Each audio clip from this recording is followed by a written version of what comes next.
We need this Does it music. feel like St. Patrick's Day? I mean, yeah. Yes and no. We just need that music. I know. Everybody's going to try because, you know, so many events were forced to cancel. So this St. Patrick's Day is going to have a really different feel today. Yeah. One tradition, though, continuing. Slyman's corned beef sandwiches. Austin Love is live at Slyman's this morning. And Austin, what precautions are they taking there?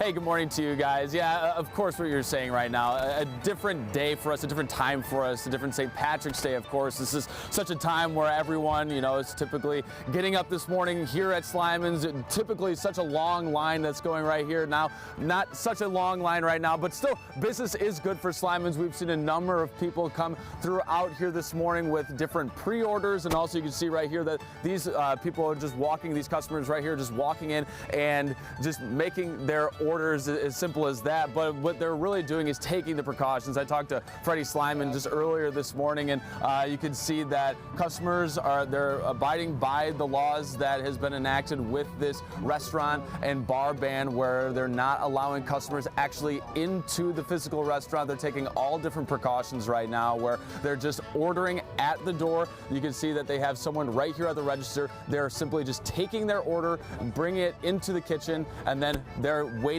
outside once they do that, and then they'll hand deliver them to there, and of course wearing gloves, taking all of the precautions as needed. And when there was a little bit longer line here, they were having people that were doing the pre-order stand on this side, having other people that were just coming up and making a order. They were standing on this side, but still it's a different feeling this morning. Even just talking to the people inside, they agree. But again, still keeping this tradition going here on St. Patrick's Day, but just taking all the necessary health precautions. Holly?